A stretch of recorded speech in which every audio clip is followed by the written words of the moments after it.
नमस्कार, मैं अर्चना तिवारी आप सभी लोगों का स्वागत करती हूं हमारे YouTube चैनल द राज धर्म के ऊपर। आप लोगों ने सुना होगा कि पिछले कई दिनों से अमेरिका में एक ट्रेंड चल रहा है ब्लैक लाइव्स मैटर। तो उसी के तर्ज पे भारत में भी जो भारत के समाज के कुछ तथाकथित बुद्धिजीवी हैं, जिनके अंदर बॉलीवुड स्टार्स आते हैं, पत्रकार आते हैं और कुछ न्यूज़ एजेंसियां आती हैं जो कि अपने एजेंडे को चलाने के लिए किसी भी हद तक गिर सकती हैं और अपने एजेंडे को चलाने के लिए भारत के अल्पसंख्यकों खास करके मुस्लिम मज़हब के लोगों का इस्तेमाल करते हैं। और इन लोगों ने भी एक ट्रेंड चलाना शुरू कर दिया है, मुस्लिम लाइव्स मैटर। तो इनका मानना है कि मुस्लिमों की लगातार भारत के अंदर प्रताड़ना होती है, मुस्लिमों को हमेशा उनके अधिकारों से वंचित रखा जाता है, मुस्लिमों को दबाने की कोशिश भारत सरकार के द्वारा की जा रही है। अंदर अगर आपको पता होगा तो हरियाणा के मेवात जिले के 80 गांव, लगभग 80 गांव हिंदू विहीन हो चुके हैं, मतलब वहां से हिंदू गायब हो चुके हैं और वो सब इस्लाम में कन्वर्ट हो चुके हैं। अगर आपको याद होगा तो केरल और वेस्ट बंगाल, जहाँ पे लगातार परिवर्तन हो रहा है, लगातार वहाँ पे धर्मांतरण का प्रोसेस अपनाया जा रहा है और कई हिंदू परिवार मुस्लिम और इस्लाम में कन्वर्ट हो रहे हैं। और तो और केरल, अगर आप ऐसा एक राज्य देखेंगे जहाँ पे हिंदुओं की संख्या बहुत कम है, वहाँ पे हालांकि मंदिर बहुत ज़्यादा हैं, हिंदू प्रतीक बहुत ज़्यादा है, लेकिन हिंदू बहुत कम है क्योंकि वहाँ पे लगातार धर्मांतरण का प्रोसेस होता है। तो यहाँ से तो यही बात समझ में आती है कि भैया हिंदुस्तान में हिंदू खतरे में है और मुसलमानों को वो सारी लिबर्टी, वो सारी सुख सुविधाएं, वो सारी संवैधानिक छूट मुसलमानों को दी जा रही है। आप वेस्ट बंगाल का एग्जांपल ले लीजिए। वेस्ट बंगाल में ममता दीदी ने किस तरीके से हिंदुओं को दबाने की, उनको कुचलने का प्रोसेस लगातार वो जारी रख रही हैं। वेस्ट बंगाल में लगातार हिंदू प्रतिमा, देवी देवताओं की मूर्तियों को खंडन किया जाता है। यहाँ तक कि अगर आप दुर्गा पूजन करना चाहते हैं, पंडाल लगाना चाहते हैं, तो उसके लिए आपको एक नोटिस देना पड़ेगा, पहले परमिशन लेना पड़ेगा, तब आपको करना पड़ेगा। लेकिन वहीं अगर आप रमज़ान मनाना चाहते हैं, अगर आप वहीं मुस्लिमों की ईद या फिर कोई भी त्यौहार मनाना चाहते हैं, तो आपको वेस्ट बंगाल की सरकार से परमिशन की कोई ज़रूरत नहीं होती है।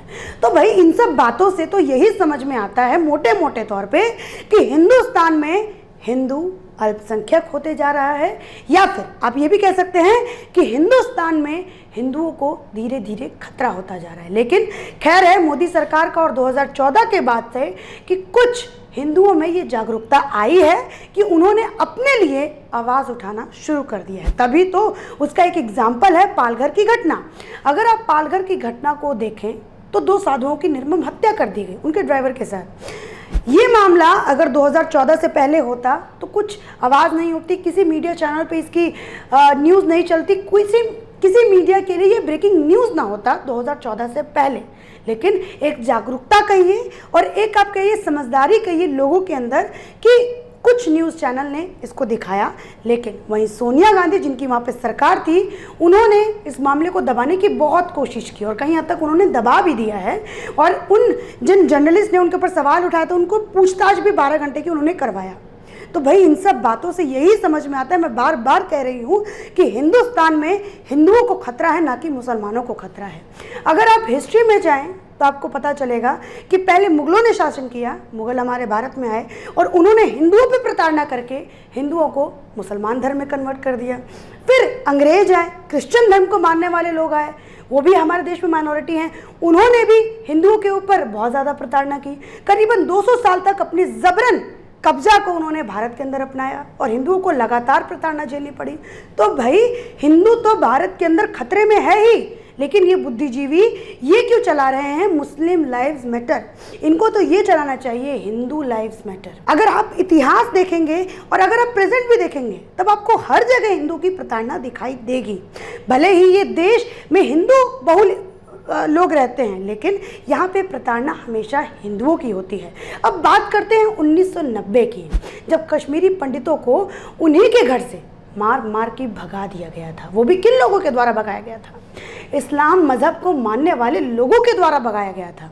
तब तो इन बुद्धिजीवियों ने जो समाज में आज कह रहे हैं मुस्लिम लाइव्स मैटर, उनको सड़कों पे उतरना चाहिए, दंगा करना चाहिए, प्रोटेस्ट करना चाहिए, चीज़ें बर्बाद करनी चाहिए, तब तो इन लोगों ने नहीं कहा था कश्मीरी पंडित लाइव्स मैटर।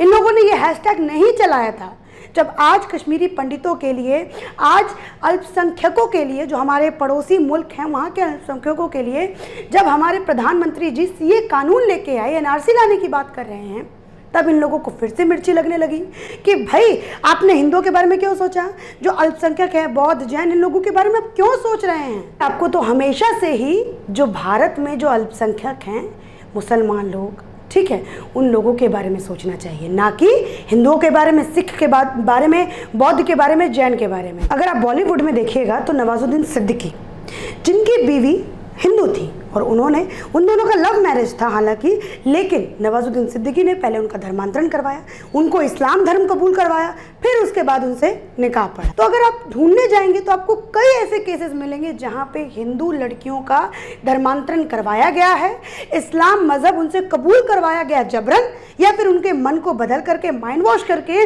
उनसे इस्लाम मजहब को कबूल करवाया गया है और बार बार अपने एजेंडे को साझा किया गया है। और अगर आप वहीं देखेंगे कि किसी हिंदू लड़के ने किसी अगर मुसलमान लड़की से शादी की है तो कभी भी उसने उसका धर्मांतरण नहीं करवाया। इसका एग्जाम्पल है नुसरत जहां। अगर उनके पति को देखें तो निखिल जैन, जो कि जैनी है, जब इन दोनों ने विवाह किया, जब नुसरत जहां पार्लियामेंट में सिंदूर लगा के पहुंचे, तब उनके ऊपर बहुत बवाल हुआ, उनके ऊपर फतवा भी निकाला गया। लेकिन वही हिंदू लड़कियों को जब धर्मांतरण, हिंदू लड़कियों के साथ जब धर्मांतरण होता है, उनको जबरन इस्लाम कबूल करवा दिया जाता है। आपको याद होगा लव जिहाद, एक लव जिहाद एक प्रोसेस होता है जिसके जरिए जो मौलाना होते हैं, इमाम होते हैं और ये जो लोग होते हैं, ये टारगेट करते हैं हिंदू लड़कियों को और इन लड़कियों को जबरन या फिर इनका माइंड वॉश करके इनको इस्लाम धर्म कबूल करवाया जाता है। और फिर यही लड़कियां जो हिंदू धर्म के बच्चे पैदा करती अब मुसलमान धर्म के बच्चे पैदा करेंगी। तो इससे क्या दिखता है? इससे तो यही साफ होता है ना कि भैया हिंदू को खतरा है हिंदुस्तान में। ये लोग जो चला रहे हैं मुस्लिम लाइव्स मैटर, इनको चलाना चाहिए हिंदू लाइव्स मैटर। अब मैं आप लोगों को बताती हूँ कि ये समाज के तथाकथित बुद्धिजीवी कौन है और अपने किस माध्यम के थ्रू ये लोगों में डर पैदा कर रहे हैं, अल्पसंख्यकों में एक भयानक सा डर, और ये कोशिश कर रहे हैं कि वो सड़कों पे उतरे, दंगा करें। जो यहाँ के बहुसंख्यक है, आपने देखा था दिल्ली दंगा, किस तरीके से अंकित शर्मा को मार दिया गया, रवि नेगी को मार दिया गया। तो ये सारा एजेंडा जो इनका चल रहा है वो दिख रहा है कि ये किस तरफ सोच रहे हैं और क्या ये लोग करना चाहते हैं। तो चलिए आपको बताते हैं कि ये लोग आखिर में हैं कौन। अगर आप लोग जानते होंगे तो द क्विंट करके एक वेबसाइट है, उसने बात लिखी जो अमेरिका में आज दंगे हो रहे हैं, प्रोटेस्ट हो रहा है, लोगों को लूटा जा रहा है, लोगों को मारा जा रहा है, लोगों को बर्बाद किया जा रहा है, वो भारत के अंदर भी होना चाहिए। ये बात उन्होंने, द क्विंट के जो एडिटर हैं, उन्होंने कहा कि भारत के अल्पसंख्यकों को भी समझना पड़ेगा कि जब तक आप सड़कों पे नहीं उतरेंगे आपके अधिकार आपको मिलेंगे नहीं। और दूसरी बात इन्होंने कहा कि जब कोरोना काल चल रहा है, जब कोरोना का समय है, तब कई सारे ऐसे मुस्लिम लोग हैं जिनको टारगेट कर कर के मारा गया और टारगेट कर कर के इनको बॉयकॉट किया गया केवल मात्र इसलिए क्योंकि ये मुस्लिम फल बेचने वाले, सब्जी बेचने वाले और मुस्लिम जो लोग थे वो कारोबार करने वाले। तो लेकिन आपने भी कई सारी वीडियोस देखी होंगी जिसमें कई सारे ऐसे युवा, कई सारे ऐसे लोग आपको दिखाई दे रहे होंगे जो कि फलों को चाट रहे थे। एक ब्रेड वाला आपने वीडियो देखा था कि एक लड़का बैठा हुआ है, ब्रेड को जूठा कर कर के वो मतलब खा रहा था और कह रहा था कोरोना को फैलाना है। उनकी कई ऐसे वीडियो सोशल मीडिया पे आई हैं, कई सारी ऐसी वीडियोस हैं नेट के ऊपर जो कि ये दर्शाती हैं कि इनके अंदर जहर भरा गया है। और ये साबित भी हुआ है। तबलीगी जमात, याद कीजिए, तबलीगी जमात सब के सब इस्लाम मज़हब को मानने वाले लोग थे और सबसे ज़्यादा शुरुआती दौर पे तबलीगी जमात ही वो लोग थे जिन्होंने कोरोना वायरस को फैलाने का काम किया। तो ये लोग कहते हैं कि मुस्लिम को चुन चुन करके बॉयकॉट कर दिया, लेकिन वही अगर देखा जाए तो मारा तो हिंदू फल विक्रेताओं को जा रहा था। झारखंड ले लीजिए, बिहार ले लीजिए, हैदराबाद ले लीजिए, जहाँ पे केवल मात्र भगवा झंडा लगाने के लिए, अपने फल के दुकान पे ये लिखने के लिए, हिंदू लिखने के लिए उनके ऊपर FIR हो जा रहा था, उनको जेलों के अंदर डाल दिया जा रहा था, उनके वहाँ के जो मुस्लिम लोग थे उनके द्वारा पीटा जा रहा था। क्विंट ने कहा कि जैसे अमेरिका में डोनाल्ड ट्रंप कह रहे हैं कि जैसे ही लूट शुरू होगा वैसे ही शूटिंग शुरू हो जाएगी, मतलब जो लूटने वाले लोग होंगे उनको शूट कर दिया जाएगा।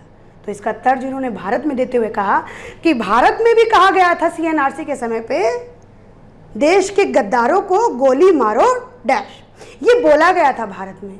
तो भाई अनुराग ठाकुर ने तो गद्दारों को कहा था यहाँ के अल्पसंख्यकों को कहीं उन्होंने नाम लिया था? ये कहा था कि इस्लाम धर्म को चुन चुन के गोली मारो? नहीं कहा था। तब आप कैसे कंपेयर कर रहे हैं? मुस्लिम लोगों का आप माइंड वॉश क्यों करना चाह रहे हैं? ये बात समझ में नहीं आती। इनका एजेंडा समझ में आता है कि केवल मात्र ये एक पब्लिसिटी चाहते हैं, लोगों के अंदर अपना प्रचार करना चाहते हैं, पैसे कमाना चाहते हैं, लेकिन आप इस हद तक नीचे गिर के करना चाहते हैं, ये समझ में नहीं आता। अब मैं बताती हूँ, एक तथाकथित लेफ्टिस्ट, एक तथाकथित बुद्धिजीवी, जिनको बहुत सारे लोग बुद्धिजीवी मानते हैं, विनोद दुहा, उनका मानना है कि भारत के अंदर धर्म को लेकर नफरत है, लेकिन वहीं अमेरिका के अंदर नस्ल को लेकर नफरत है। वो कंपेयर कर रहे हैं हिंदू और मुस्लिम को, किससे? वहाँ पे जो ब्लैक और वाइट पीपल हैं अमेरिका में, उन लोगों से।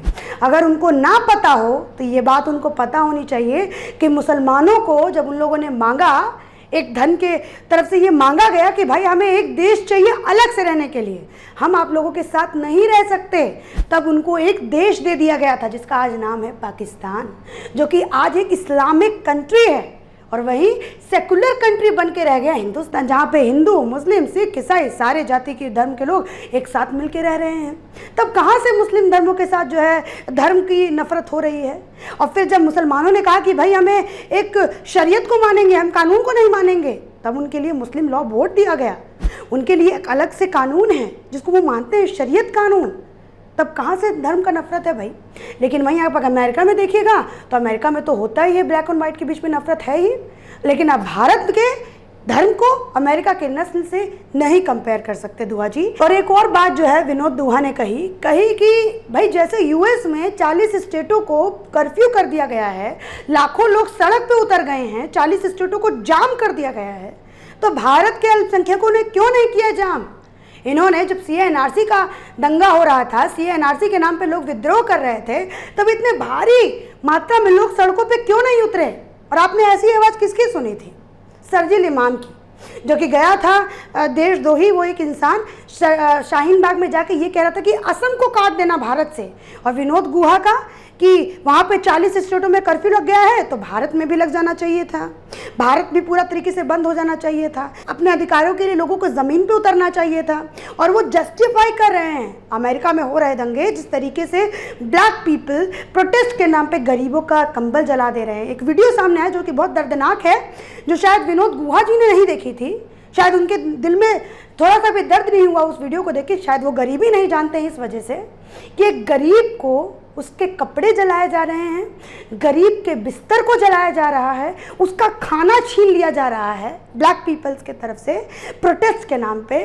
और विनोद गुहा ने उस चीज़ को जस्टिफाई करते हुए कहा कि भारत में भी अल्पसंख्यकों के द्वारा यही होना चाहिए, यहाँ के गरीबों को मारो, यहाँ के गरीबों को पीटो, यहाँ पे जो स्टेट्स हैं उन पे कर्फ्यू लगा दो, तब जो है सरकार आपकी बात मानेगी। और एक और बात उन्होंने जो कि बहुत ही विवादास्पद है, उन्होंने कहा कि जैसे ट्रंप को 1 जून के दिन बंकर के अंदर घुसा दिया गया था वहाँ के ब्लैक पीपल के द्वारा, वैसे ही यहाँ के जो अल्पसंख्यक हैं उनको प्रधानमंत्री के आवास में जाना चाहिए और सबको जाके वहाँ पे धाबा बोल देना चाहिए, ताकि जो प्रधानमंत्री हैं, देश के प्रधानमंत्री नरेंद्र मोदी जी, वो बंकर में चले जाए डर के। भाई ऐसी तो इनकी सोच है, ना ये प्रशासन को मानते, ना ये सरकार को मानते और ना ये संविधान को मानते हैं, केवल मात्र अपना एक एजेंडा चलाने में बैठे हैं और अपना प्रचार, पब्लिसिटी, पैसा कमाने के लिए विनोद दुहा जैसे लोग, द क्विंट जैसे लोग। तो मतलब ये लोग क्या करने का चाहते हैं? ये लोग ये चाहते हैं कि भारत के अंदर अशांति फैले। जिस तरीके से लॉकडाउन से पहले CA-NRC के नाम पे जिस तरीके से दंगे हो रहे थे, शाहीन बाग में महिलाएं बैठी हुई थी, ये उन पे आरोप भी लगा और कहीं ना कहीं ये सिद्ध भी हुआ कि वो पैसे लेके बैठी हुई थी। ताहिर हुसैन, जिसने 1.5 करोड़ का खर्चा पूरे दिल्ली के अंदर किया दंगा कराने के लिए, एक अल्पसंख्यक होने के बावजूद भारत के अल्पसंख्यकों में ये हिम्मत है कि वो यहाँ पर रह कर के दंगा करा सकते हैं और यहाँ की सरकार जो उस समय की होती है उनका साथ देती है। यहाँ तक कि यहाँ की जो सरकार थी आम आदमी पार्टी, उनके MLA की तरफ से, उनके डिप्टी CM की तरफ से शाहीन बाग को समर्थन मिल रहा था, JNU को समर्थन मिल रहा था, जामिया को समर्थन मिल रहा था और उन दंगाइयों को पूरा का पूरा समर्थन मिल रहा था। एक ये भी बात मैं आप लोगों से बताना चाहूँगी, आप भारत के अंदर जो अल्पसंख्यक हैं, अगर आप उनकी संख्या देखेंगे तो वो लगातार ग्राफ ऐसे जा रहा है ऊपर की तरफ। लेकिन अगर वही पाकिस्तान में देखिएगा, बांग्लादेश में देखिएगा, जहाँ पे अफगानिस्तान में देखिएगा, जहाँ पे हिंदू धर्म अल्पसंख्यक है, जैन धर्म अल्पसंख्यक है, सिख धर्म जो अल्पसंख्यक है, उनका ग्राफ ऐसे नीचे की तरफ जा रहा है, क्योंकि वहाँ पे सच में उनके ऊपर प्रताड़ना हो रही है। यहाँ के अल्पसंख्यकों को बहुत ही नाजों के साथ बहुत ही अच्छे तरीक़ों से रखा जाता है। और यहाँ की सरकार अल्पसंख्यक के बारे में पहले सोचती है जब हमारे पूर्व प्रधानमंत्री मनमोहन सिंह जी ये बोलते हैं कि भारत के संसाधनों पे, भारत के रिसोर्सेज पे सबसे पहला अधिकार अल्पसंख्यकों का होगा।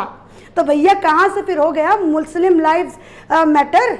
कहाँ से मुस्लिम जो लोग हैं वो खतरे में हैं? चलिए इसी के साथ मैं अपनी बातों का अंत करती हूँ और आप लोगों से एक सवाल पूछती हूँ। जिस तरीके से ये जो तथाकथित समाज के बुद्धिजीवी हैं, जो कि अपनी बातों के द्वारा या फिर आप कह लीजिए अपनी जहरों के द्वारा अल्पसंख्यकों माइंड को वॉश कर रहे हैं, उनके दिमाग में उल्टी सीधी बातें भर रहे हैं, तो क्या जो हमारे देश के, भारत के यूनियन संचार मंत्री हैं प्रकाश जावड़ेकर, उनको इन लोगों को तुरंत बैन नहीं करना चाहिए? आप कमेंट सेक्शन में जाके ज़रूर से ज़रूर बताएं और जितना हो सकता है उतना इस वीडियो को वायरल कीजिए, क्योंकि हमारी बात लोगों तक पहुंचना बेहद ज़रूरी है। और अगर अच्छा लगा हो वीडियो तो इसको लाइक कीजिएगा। राजधर्म पे अगर आप और वीडियो देखना चाहते हैं तो राजधर्म को सब्सक्राइब करना ना भूलें। धन्यवाद।